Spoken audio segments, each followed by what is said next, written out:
sa itong mga seats and ayang sugod ang pagwali sa pulong sa Ginoo. I hope and pray na kitang tanan din na kita magsigawas-gawas para di na ito ma-disturb ang pagwali sa pulong sa Ginoo and all of those people who are listening. And now so without further ado, akong ginahangin ng atong pastor to please come here in front and give to us the word of God.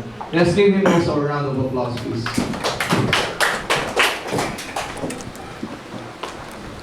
Amen. Thank you for that wonderful song. From the cross, through the church to the world. That's God's plan to evangelize the world, save people. Gikan sa cross, mensahe of the old story of the cross, the church will preach and the world will be rich. And that is our work as a church. Pag ang church, mga kaisunan, muhunong na sa pagsulti sa kalibutan, telling the world about the old story of the cross, then the church stops sa iyang function. The church will become useless because our purpose nganong nata diri sa kalibutan is to let the world know about the message of the cross of our Lord and Savior, Jesus Christ. Karon nga kabuntagon mga kaigsuonan, I invite you to please rise and open your Bibles with me in the book of John chapter 15. John chapter 15. Natong basahon ang first 8 verses. If you are there, please say Amen. Amen. The Bible says in verse 1, I am the true vine, and my Father is the husbandman. Every branch in me that beareth not fruit, he taketh away. And every branch that beareth fruit, he purgeth it, that it may bring forth more fruit. Now ye are clean through the word which I have spoken unto you. Abide in me, and I in you. As the branch cannot bear fruit of itself, except it abide in the vine, no more can ye, except ye abide in me. I am the vine, ye are the branches. He that abideth in me, and I in him, the same bringeth forth much fruit. For without me, ye can do nothing. If a man abide not in me, he is cast forth as a branch, and is withered. And men gather them, and cast them into the fire, and they are burned. If ye abide in me, and my words abide in you, ye shall ask what ye will, and it shall be done unto you. Herein is my Father glorified, that ye bear much fruit. So shall ye be my disciples. Let's pray. Father in heaven, Lord, we ask you to bless the message this morning, Ginoo. Open our eyes, our hearts, and minds, that we could see wonderful words, wonderful things from your word. I pray, Ginoo, nga ihatag nimo ang gahom sa balaang espiritu sa imong ubos nga lagad. Nga mahimong matudlo imong pulong, Ginoo, kay nasayod ka. Wisdom is not found in your servant, but wisdom that is from you is what we need. Salamat, Ginoo, sa imong pagtubag sa mga prayers. In Jesus' precious name, gipangayon namang tanan. Amen. Palihog mang lingkod ang tanan, mga kaigsuunan. The title of the message that we will be talking about this morning is Trusting God in the Pruning Season. Trusting God in the Pruning Season. Sa Bisaya pa, pagsalig sa Dios sa panahon sa ating pulong. Kasabot mog pulong. Pulongi ra gud tong kahoy, meaning iprun. Okay? Kuhaig mga sanga. Okay? So ato makita mga kaigsunan that in our lives, if we wanted to be fruitful, then God must prune us. Dapat i-purify tas Ginoo, dapat na i-purgation nga may tabo. Dapat kuhaon ang mga impurities, kuhaon ang mga hugaw. But before we talk about that, let us try to understand first what is a vineyard. Kaya ingon pa ni Jesus Christ, I am the true vine. Ako ang tinuod nga punuan sa paras. Punuan sa grapes as we know it.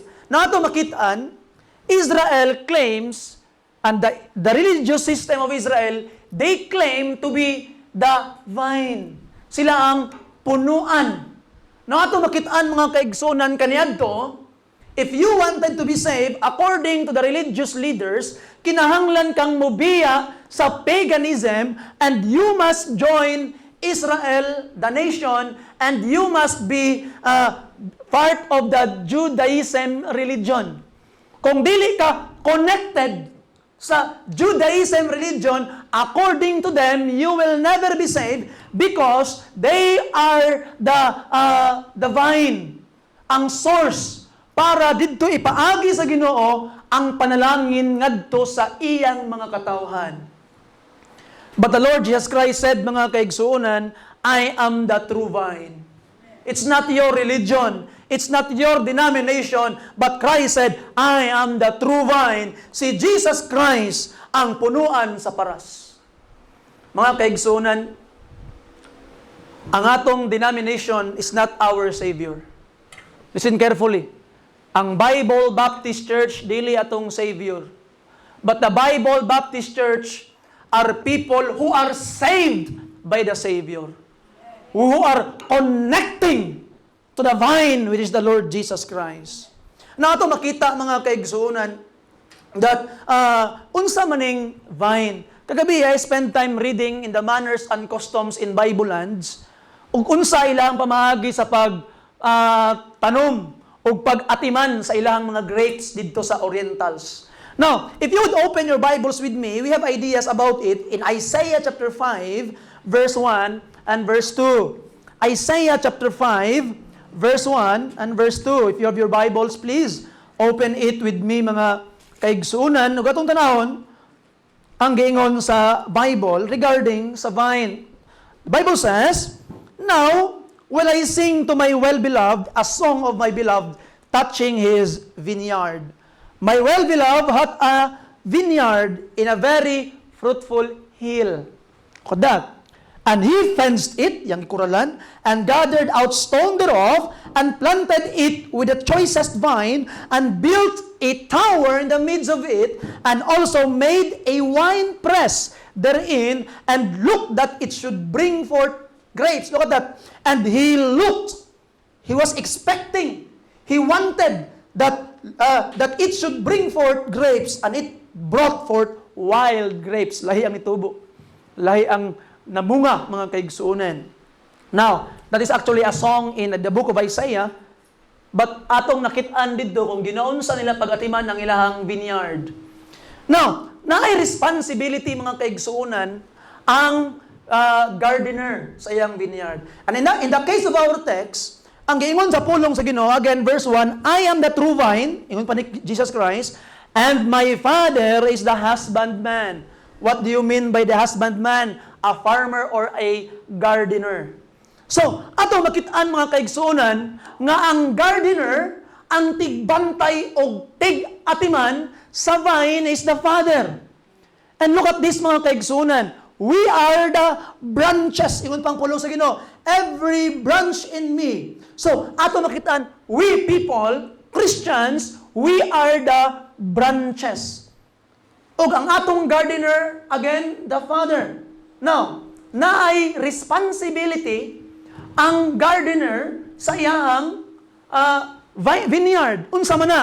To prepare, to provide, and to protect. The three things. To prepare, he must look for a fruitful hill. Ingon pa sa Isaiah. And ato makitaan, makigsuunan, iyang bungkalon ang yuta, iyang kwaon ang mga dagko, kay mga bato. And in the Oriental lands, dagko kayo ang mga bato didto. Wala sila traktor kaniadto, wala sila dili na makaya og darong ngano man tungod sa bato, kinahanglan gyud nga kaluton og mano-mano sa usa ka vine dresser or sa usa ka husbandman ang mga bato iyang laborious kaayo kuhaon niya ang mga bato para ang mabilin katong humok nga mga yuta.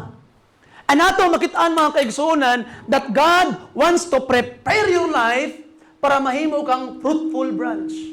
Tanang mga bato-bato, tanang mga dili angay sa imong kinabuhi, as God, our gardener, yan ang i-prepare ko haon tanan. Number 2, to provide. He will provide sustenance sa iyang vine. Kabalo ka kaniyadto mga kaigsunan, as I read sa Manners and Customs in Bible Land, kaniyadto, di gyud ka makakita daw, og bisag o sa kasagbot nga nitubo around the vineyard. Kay everyday, pangkuhaon diretsyo sa gardener ang mga nanubo nga mga sagbot, og everyday, iyang bungkalon ang mga yuta. Inana ka meticulous ang pagpatubo nila og grapes kaniadto mga kaigsunan. So, the gardener is to provide. So, meaning mga kaigsunan, ang usa ka Kristohanon, usa ka magtotoo, it is the responsibility of God to provide everything that you need. Everything that you need.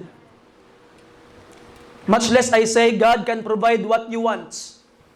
But sometimes what we want is not good for us. That's why the promise of the Bible, He will provide everything that you need. Very, very specific ang giingon sa pulong sa Ginoo mga kaigsunan. Na ato makitaan nga di lang kay to provide but also to protect. Ang gitawag nga husbandman, magtukod siya og tower, didto siya magtulog, iyang bantayan ang iyang husband, ang iyang husbandry, iyang batayan iyang garden nga walay mga fox, walay mga animals nga makasulod didto para daoton ang iyang vineyard. So ang iyang ginabuhat is to protect it. So that's the responsibility of God sa imong kinabuhi karon. He is to prepare you, to provide for you, and to protect you. Pagkatamis sa sahad sa Ginoo sa imong kinabuhi mga kaigsunan. And, di ba, ingon sa tuwang sa Isaiah ganina, and He looked for it that it should bring forth grapes. Mamunga siya. So atong makitaan mga kaigsunan, nganuman nga ang Ginoo mo prepare sa imuha, mo provide sa imuha, mo protect sa imuha because God wants to see fruits sa imong kinabuhi. Nagatinguha siya nga dunay bunga ang imong kinabuhi mga kaigsunan. And God wants to enjoy the fruits. Kaniadto mga kaigsunan when in the time of harvest, according to the to the custom, na ay mga pagkanta, na ay mga pag-awit. It is a festive day, panahon sa harvest sa ilang mga grapes. Lipay kay sila. And ato makitaan mga kaigsunan, kung ang usa ka Kristohanon, nagapamunga ang iyang kinabuhi. Doon ay dakong kalipay ang Ginoo nga nasa langit. Because He had provided, prepared, and protected. And namunga ka. God will be very, very happy mga kaigsunan. He wants to see you bearing fruit. And when we don't bear fruit, we cease to be the very purpose why we exist. We exist mga kaigsunan because God wants to see fruits in us. God wants to be glorified in our lives. And if we cannot bear fruit, even though God already provided everything we need, then we cease to function the way we need to function. Mahimot ang walay pulos mga kaigsunan. Now the question for your life this morning, do you want to be fruitful? And praise and thank the Lord because you do.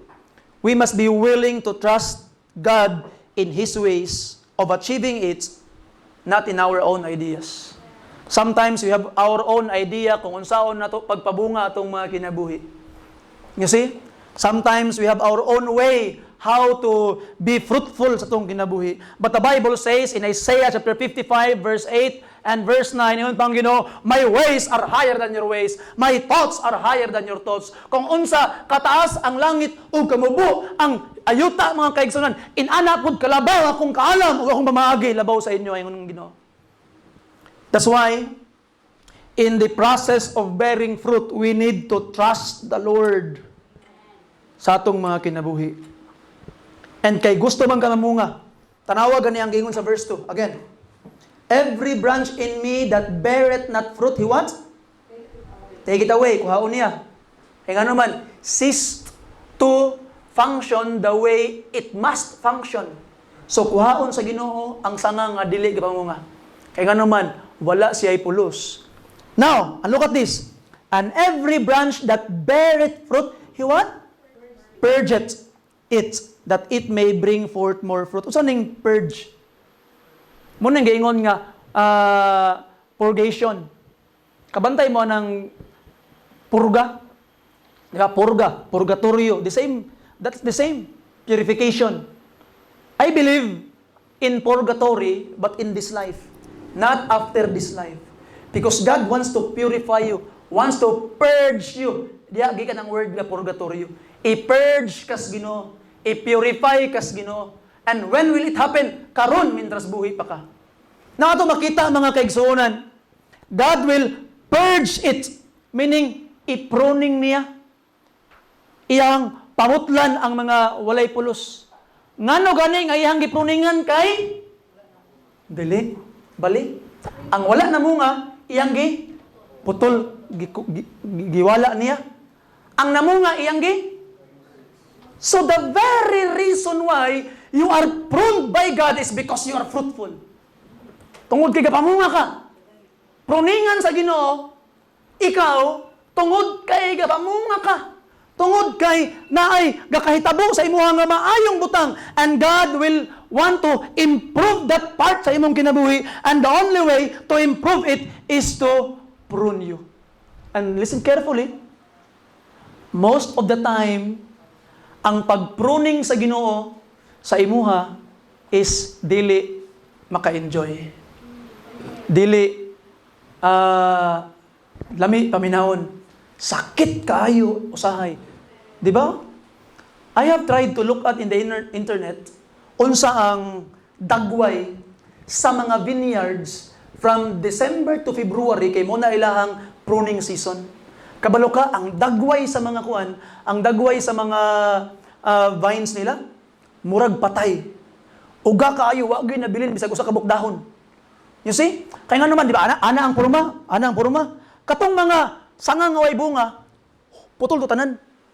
Unya katong mga sanga nga dunay mga bunga, gamay ra gid kay ang ipangbilin. Ipang pruningan katong mga bunga napay tibaw. You see? So, grabe kayo mo pruning ang kuan kay para mamunga siya.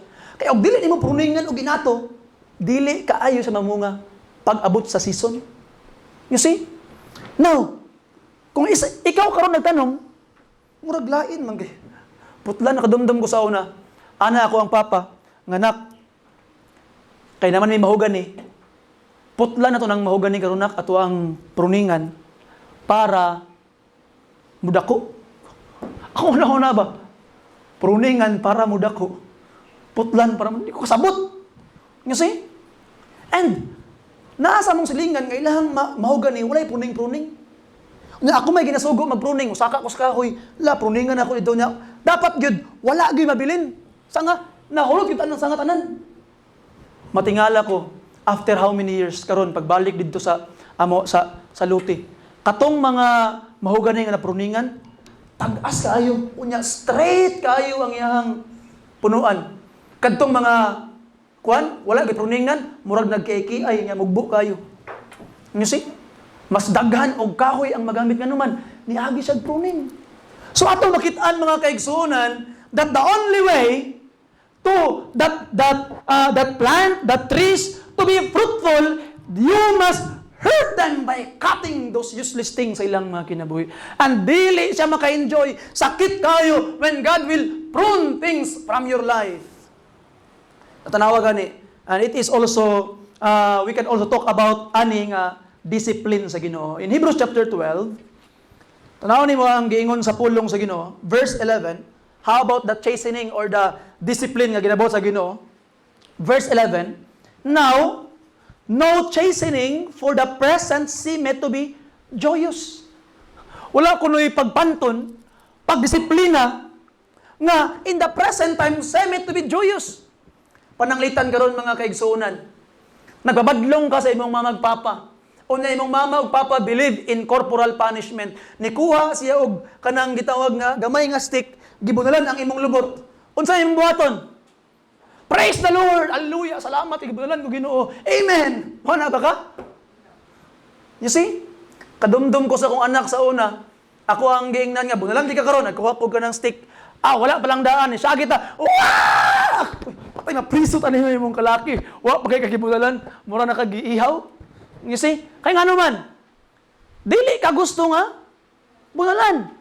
I can remember kaniyad to, ako ang anak na babae, si Francine, baklay-baklay mi sa plaza dito, asa ka ng sana, Quezon Boulevard sa Davao, niya, kanitong night market dito, dagang kay mga tao. Di ka dyan pahawid, mga bata, gamay, di ka pahawid. Iya ka ako ng kamot, dagan na po sa dito. Kung hawiran, di lagi kayo mawala ka, piyaan yung kamot. I need to discipline you. Akong wife, tago ta, ibabaklay dito. Nanago. At pasalipon, bisis ka kahoy. Siya dito, baklay-baklay, grabing bata, baklay-baklay. Pagkano niya, naman to. Dagan sa, si Ma'am Karen, maluoy na. Pasag di patagama. O niya, pagkahuman, ang naitabo, pagkakuha ni, narami diri, doon siya ko agakos siya. Kaming hilak. Kasabot na kakaroon, nganong kinahanglan ti kahawiran. Kasabot siya. Sugod ato. Malipay na siya nga hawiran ako siya kung maglakaw mi. Kaya nga naman, nakasabot siya. O wala ko ipasakitan ang iyang pagbati. Di siya kasabot. Kaya nga naman, killjoy si Papa, gusto ko magdagandagan. Dagang kay tawag, mawala ka. Napay dito, kanal sa tunga, mahulog ka dito. You see? So mga kaigsunan, in order for us to grow, God must prune things from us. That He must cut from us. And sometimes, God will close windows of opportunity sa imong kinabuhi. Anak ka, ngay, murag mo na gini ako ang job opportunity. Mo na gini ang trabaho nga dapat ako ang maangkon. Mo na gini ang kurso nga dapat ako ang maeskwilahan. But God, cut it off sa imong kinabuhi. Why? Because there is a better thing coming in your life. God will cut it off. Kanay better things. Pruning season. Maybe there are people that God will cut out sa imong kinabuhi. People that mura bitaw ka nang nahimo ng nikupot sa imuha that you will not grow. And God will cut them off. Why? Maybe there are friends, peoples that God will prune out sa imong kinabuhi. But higala igsoon, there will be better people God is preparing you for you. Kaya nga naman, naay pruning season. So karon, atong hisgutan karon mga kaigsuonan, how to trust God in our pruning season. Kay matag usa ka nato because we are the branches from the Lord Jesus Christ, and if you bear fruit, then nagay pruning season. Pero usahay mo ana kag pastor, daw bilagi pastor kung ako ang gitawag nga pruning season, ang ako ang suffering dili man gikan sa pagprune sa Ginoo, gikan man sa mga pagsakit sa mga katawhan. Nanay mo ang pagbati ba? No one will throw a stone to a fruitless tree. You see? If people are throwing stone at you, it means you're fruitful. It's a positive thing. You see? Rejoice because people can see something in you that they wanted for themselves. That's why they are throwing stones at you.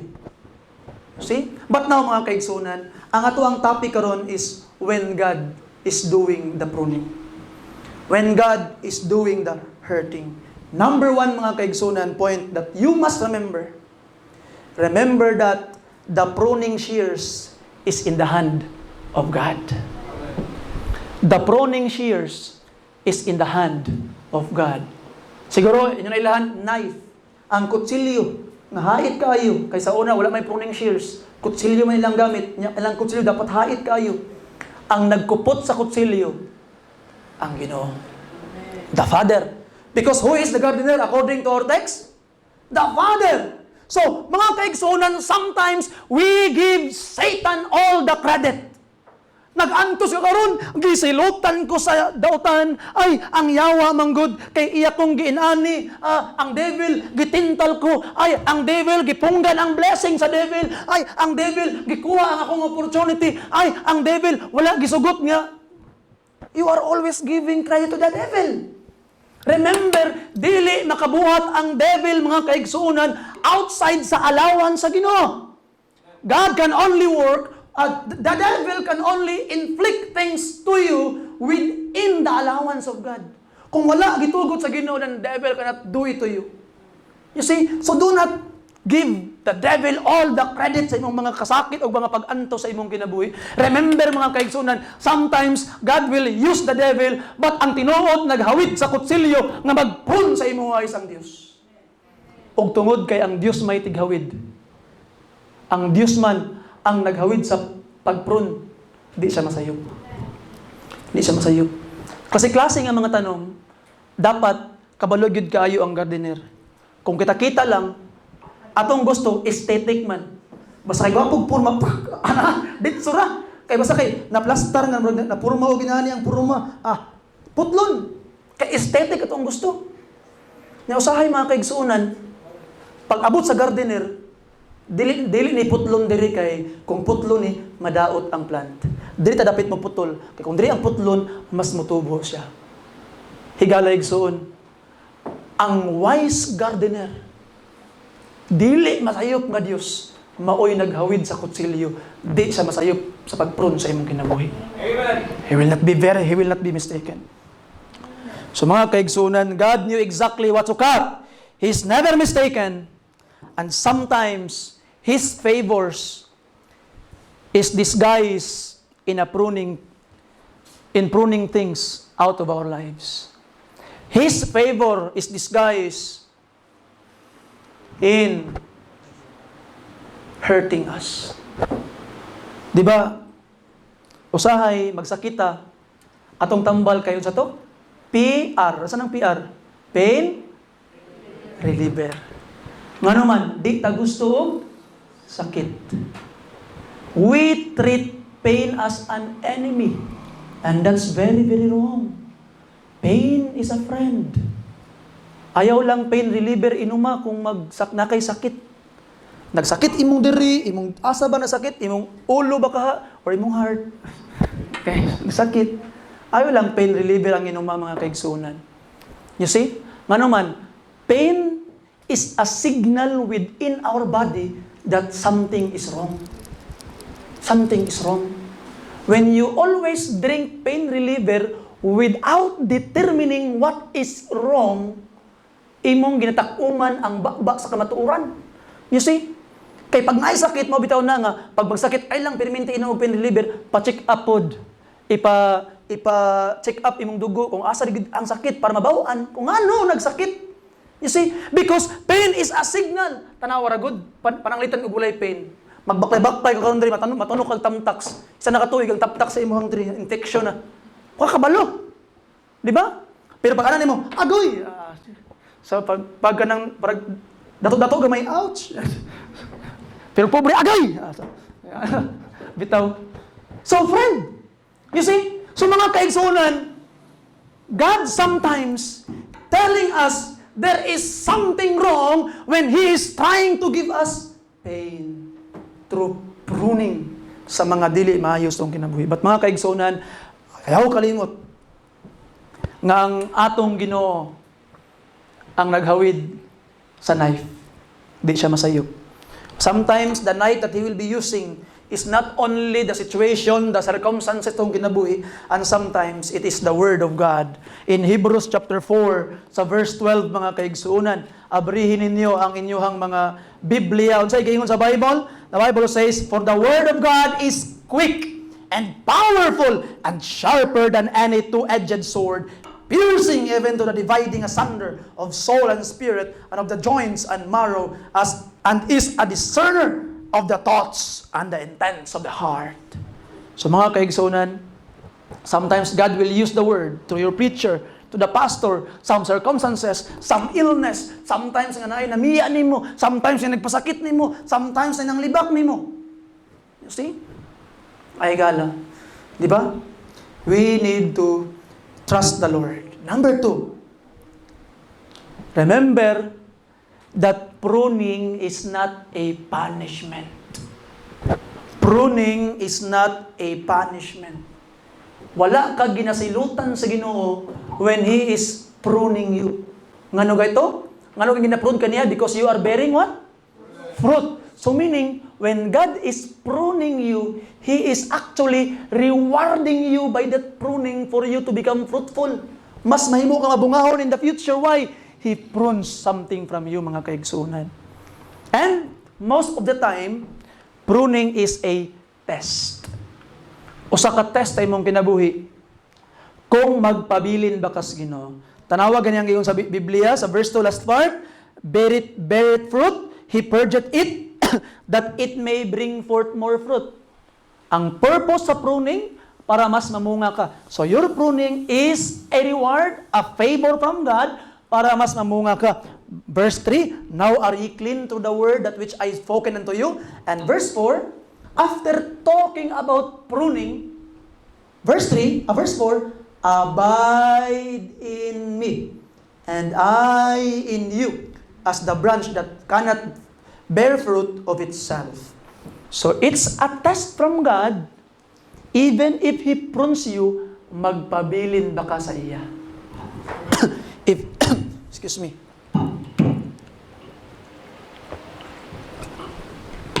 Now mga kaigsunan, when pruning season will come sa imong kinabuhi, because it is not a punishment, but it is painful. Sakit siya. You see? The test will be, magpadayon ba ka nga faithful even things seems going wrong? Things sa imong kinabuhi, murag sayop na, kakahitabo di naman imao. But will you abide? Will you stay with God? Will you stay serving Him? Even if things are going hard, lisod naman kayo padayon. Lisod naman bugat naman kayo. Will you go and stay and abide in Christ? Will you stay thankful? Even there are a lot of reason to complain. Daghan na kay rason nga maglikramo, daghan na kay kasakit, pinakaywan nga Lord, ngano man ni Ginoo? But because you God is pruning you and testing you, will you abide to be thankful? Lord, thank you Lord, because I know di ka masayop. There is a purpose why this is happening to me. So mga kaigsunan, will you stay thankful? Trust in the hand of God. Trust in the hand of the gardener. O kaning abide diri mga kaigsunan, ang iyang Greek word is mone, meaning residence. Kung tanawon nimo ang John chapter 14, gi-quote ni Brother Fairlow kaganina, yung pang pulong sa Ginoo in verse 2, chapter 14 verse 2, in my Father's house are many mone, mansions. Meaning residence. So abide in me. God will make you His abode in you, meaning you must make your residence in God. Pagpuyo diha sa Ginoo. Amen. Sa ato pa, magpabilin ka, uban kanunay sa Ginoo. Mobito na akong ginaingon, nga, mautana sa imo, amang kapaingon. Ay, mauto kong simbahan. Mauto kong simbahan. Magunsa ka dito. Magbisita ko sa akong Ginoo. Kato magwang-guwang na, makigdate ko sa akong Ginoo. Kuyaw kayo. Makikita sa Ginoo sa adlaw sa ada yung Ginoo sa Lunes. Ada yung Ginoo sa Martes. Sa Miyerkules. Sa Huwebes. Sa Biyernes. Sabado. Domingo ra mo maguban. Di mo close sa Ginoo. Gisi? Ingon ang Biblia, abide. Pabilin. You see? Ingon pa sa Psalm chapter 90, Thou Lord is our dwelling place. Ayaw lang adto Ginoo sa simbahan para makikita sa Ginoo. Lunes pa lang nag-uban na mo sa Ginoo. Pag adto nimo simbahan, kauban nimo ang Ginoo kay makikita ka sa imong mga kaigsuonan. Di ka makikita sa Ginoo. Ngano man pastor, nag-uban na mo pirminti. You see? Abide. Magpabilin ba kaniya? I hope mga kaigsuonan, magpabilin kaniya. Make residence. You see? In God. It is God's way to bring you to the next level sa imong kinabuhi. Sa diha nga iyang iprune ang daghang mga butang. Og ngano gayto? Verse 2, every branch in me that beareth not fruit, He taketh away. And every branch that beareth fruit, that's the first progression. You bear fruit. Ipruning ninyo sa Ginoo. Anong ipruning kaniya? And He purged it that it may bring forth more fruit. Mas mudagan imong bunga. Og mga kaigsunan, ato karon nga makitaan, verse 5, I am the vine, ye are the branches, He that abideth in me, and I in him, the same bringeth forth what? Much fruit. For without me, you can do nothing. Na progression. Una, mamunga ka. Pag mamunga ka, pruningan ka sa Ginoo. Kay ngano? Kay namunga ka. Pagkahuman, because of that, you bring forth more fruit. And you bring forth more fruit, pruningan na po ka sa Ginoo, hangtod nga you bring forth much fruit. You see? So mga kaigsunan, I hope by the grace of God, you will bring forth much fruit sa imuhang kinabuhi. Number 3 and lastly mga kaigsunan, do not pray away the pruning season. Do not pray away the pruning season. Si pasabot nimo. Ma'am Lani, away! Say away, pastor! Ang ginako, Ma'am Lani, away! Bitaw. Ano say away? Meaning, ayaw giampo. Lord, kuhaan na ning pruning season. Ayaw iampo nga tanggalon sa Ginoo. Kay mao kay tabang sa Ginoo sa imuha. God is helping you. He's pruning things sa imong ginabuhi to help you to become more fruitful. And di anong kaganahan? You see? Why? Because sometimes di kaganahan og sakit. Tanawa ganiyang 2 Corinthians chapter 1 mga kaigsunan. Abrihin ninyo ang inyong mga Bibles. Please. If you're there, please say amen. Tanaw nimo ang verse 3 o verse 4. The Bible says, "Blessed be God, even the Father of our Lord Jesus Christ, the Father of mercies, and the God of all what? Comfort, who comforted us in all our tribulation, that we may be able to comfort them which are in any trouble by the comfort wherewith we ourselves are comforted of God." So God is our comforter. He will comfort you. Do you think you will experience God's comfort if you are comfortable? You see? The comfort of God is unknown to the comfortable. But sometimes, ang mga tao, mga kaigsunan, we wanted to be comfortable rather than to be comforted. So know what you want. Sometimes, ang imong gusto, mahimo kang comfortable. You don't want to be comforted? Because if you wanted to be comforted, meaning God must work sa imong kinabuhi, there must be pruning, there must be trouble, there must be problem, and when you have heavy loads of life, you will go to God, run to Him, and be comforted sa iya. Kabantay ka ng mga bata, bitaw nga gusto lang bingon. Magpagay-agay, agay, sakit kayo, akong kamot. Uy, huyo po ni Papang, babe. Sabi ko, sakit, good? Huyo po, nga naman. They wanted to be comforted. They wanted to the attention of their parents. Di ba? So, usahay mga kaigsunan, inana ta. Pero atong makitaan, dapat atong ginasik ang atong Ginoo. And you can only experience the comfort of God when you are not comfortable. You see?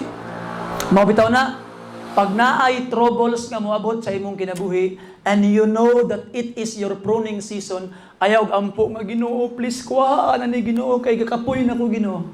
Wrong prayer. Kung sa'yo pag-ampo, Lord, tagaay kog kusog nga makalahotay ko. Tagay kog kusog nga makasurvive ko Ginoo. Ayaw i-pray nga kuhaon sa Ginoo. Ngano man, ma-defeat ang purpose nganong naato. You see? The very purpose of that pruning season will be defeated. And you will not experience to bear much fruit. Pero imong i-pray, Lord, tagay kog kusog nga mo-survive ko, nga molahotay ko. And you will survive ug makalahotay ka mga kaigsunan. And ato makitaan, we must not pray away pruning season. Why? Because it is necessary for growth. Look at the example of Isaac, or some people say Isaac or Isaac. So ang mga Tagalog ay ang mga Pilipino, Isaac. Ang mga Amerikano, Isaac. Ang mga Hudiyo, Isaac. So bahala mo hain yung gusto diha. Okay? Kailangan mong Isaac, no? Kailan mo wala? Katong mamaligay tuba mong silingan, pastor. Mao to, pastor. Mao ba to? Okay, dili. Anak ni Abraham. Now, unsa gibuhat ni Abraham sa iyang anak gani nga pinakadako nga trouble na nahitabo kang Abraham? Ha? Wow, kabalo sila, amen.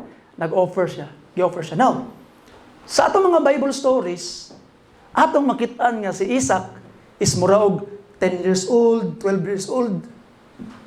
According to scholars, nasa mga 17 to 20. Pero, according sa Hebrew tradition, he is in his early 30s. Si Isaac.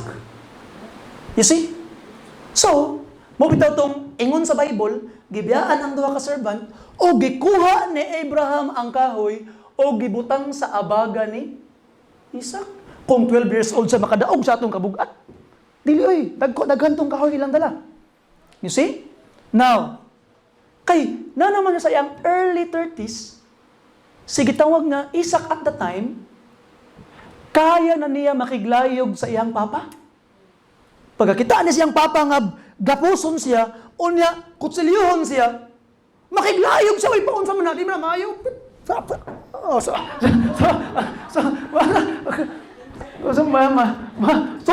Musukol siya, di ba? Tama? Di ba?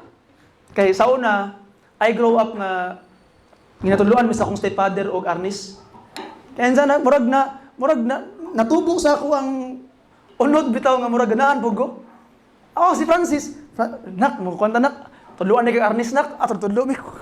Pag ana na ako sa imo nak, dapat iana din nimo dito ha, pagsaga nga, tak sige, may kayo tak pagkataon-taon nakalimot siya, pagagay sa taguktok yang ulo, dagan siya. Grabe hilak niya. Doon din yung luya. Anak ko discuss ni, undang nag-practice ani. Di maayo. You see? Sakit kayo. Si Francis din sa musam. Sa manak, practice mo di na ko po mo kung tinudoon. Sa una, tinudoon man mi. Wa kita mahimo, lahi na gid sila karon. You see? So ato makita mga kaigsuonan nga sakitan ka. Pero si Isaac, nganong nisugot raman siya kapuson siyang papa. Nganong nisugot raman siya nga wala gud siya tingog. Nga dunggabo na siyang papa. Ngano man kay kabalo siya ang naghawid sa kutsilyo ang iyang papa. Ug kabalo siya nga dito buhaton siyang papa kung walay purpose. Nagsalig siya sa iyang papa. So igsoon, ang naghawid sa pruning shear, ang naghawid sa kutsilyo, ang imong papa nga naa sa langit. Saligi siya igsoon. Now, let's try to look at the Bible. Mga teaching, direct teaching about this. In 1 Peter chapter 5, sa verse 10, 1 Peter chapter 5, sa verse 10, but the God of all grace, who hath called us unto His eternal glory by Christ Jesus, after that ye have suffered a what? A while. Higalig soon ang pruning season, a while. Suffered a while. Make you perfect, established, strengthen, and settle you. Wow.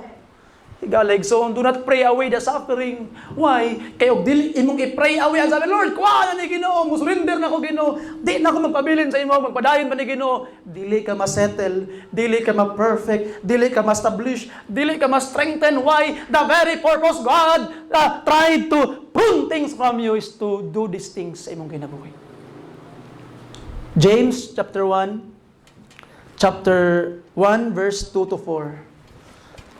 Mo gini problema sa kidapawan. Ang kuryente fluctuating kayo. So pagpait na mo og mga upguard sa inyong mga refrigerator sa mga TV para dili maguba sa daot-daot nga kuryente. Ano ko ya? Noon sa na abot mag na advertisement man dito. James chapter 1 verse 2 and 4. 2 to 4. Nana mo sa amen. My brethren, count it all joy when ye fall into diverse temptation. Knowing this, that the trying of your faith worketh patience. But let patience have her perfect work, that ye may be perfect and entire, wanting nothing. The trial of your faith is a gift for you, mga kaigsunan. And faith that is not tried is not real faith.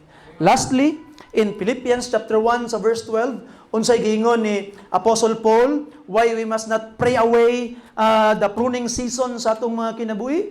Philippians chapter 1 verse 12, but I would ye should understand, brethren, that the things which happen unto me, sa nitabok ang Paul, nakanto siya, gibato siya, gibagalan siya og katong bunal, gilatigo siya, na shipwreck siya, hapit sa gipatay. Grabe kayang pagantos. But all those things which happen unto me, fallen out rather unto the what?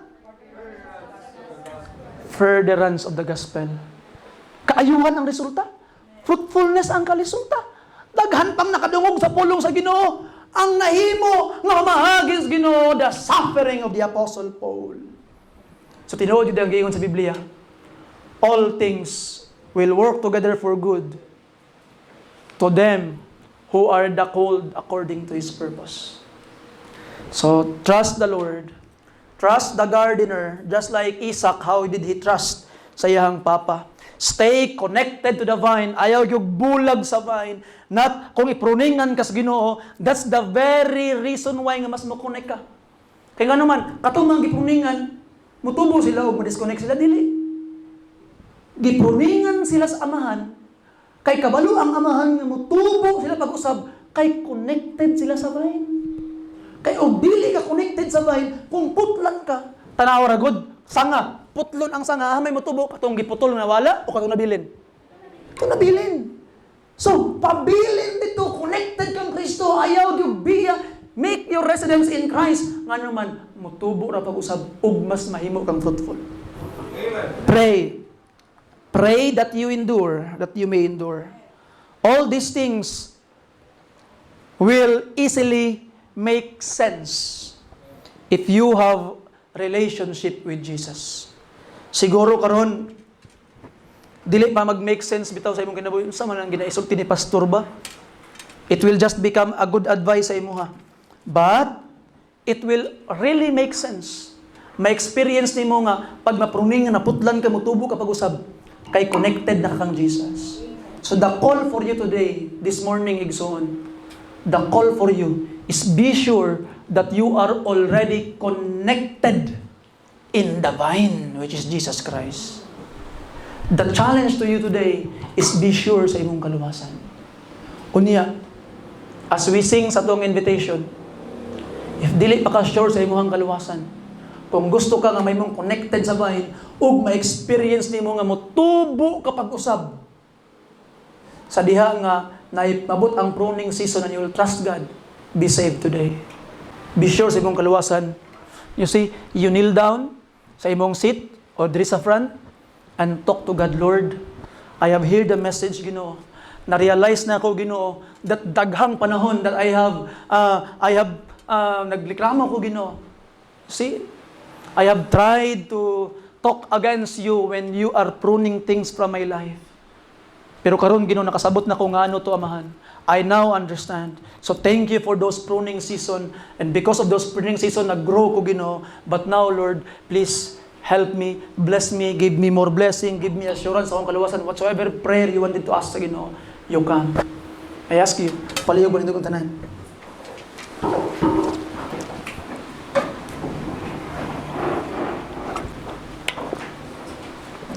Let's have an invitation. And as we sing ang atong invitation, mga kaigsuunan,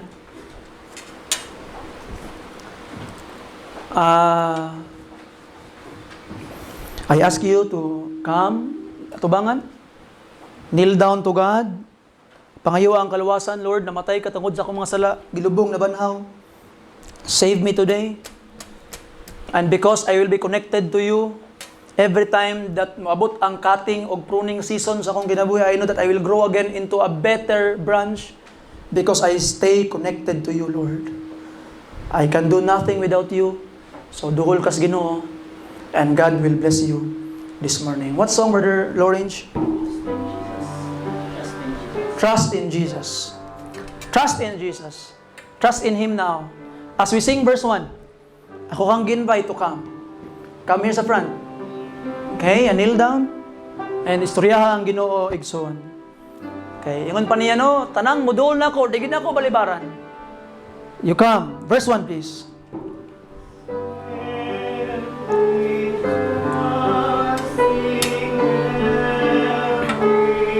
How about you? You come, kneel down and trust through. Saligi si Jesus Christ.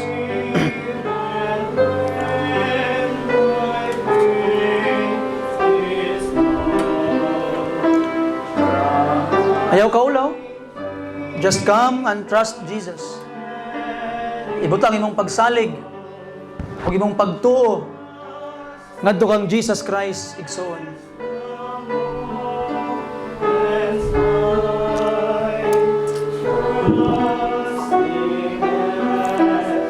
Trust Him even mabot na ang pruning season sa imong kinabuhi.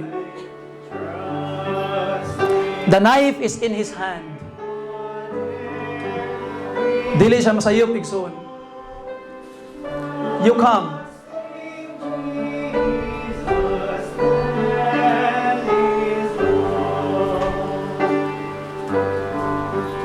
Karon as we sing verse 2, maybe niabot sa imong kinabuhi ang pruning season.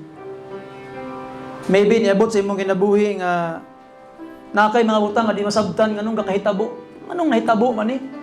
Anong gitugot man ni sa Ginoo? Higala come now and trust in Jesus. Saligi siya. Because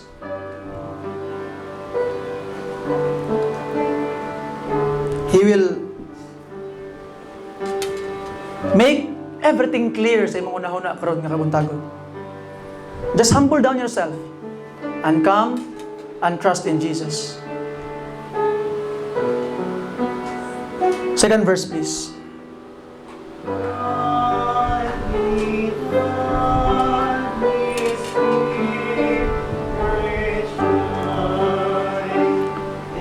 How about you?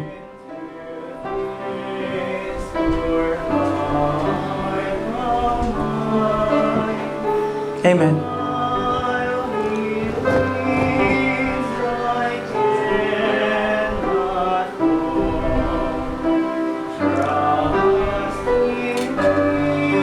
Amen.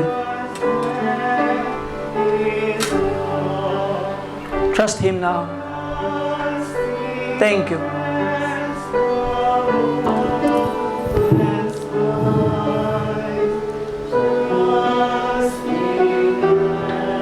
Pour your heart to Jesus. Pour your everything to Jesus. Trust Him now. Saligi siya. You will understand everything. Just kneel down to Him and trust Him. As we sing last verse, para ni sa imuha igsoon. It's for you. Last verse para sa imuha. You have now kneel down to God. Maybe na kay gusto istorya sa Ginoo. Maybe you have things nga buot nimo nga isumbong sa iya karon. Maybe there are things nga gusto ka makasabot, Lord, gusto ko makasabot Ginoo ani. Ngano man to Ginoo? And He will allow you to understand now. Just come to Him now. Para ni sa imo ha, last verse.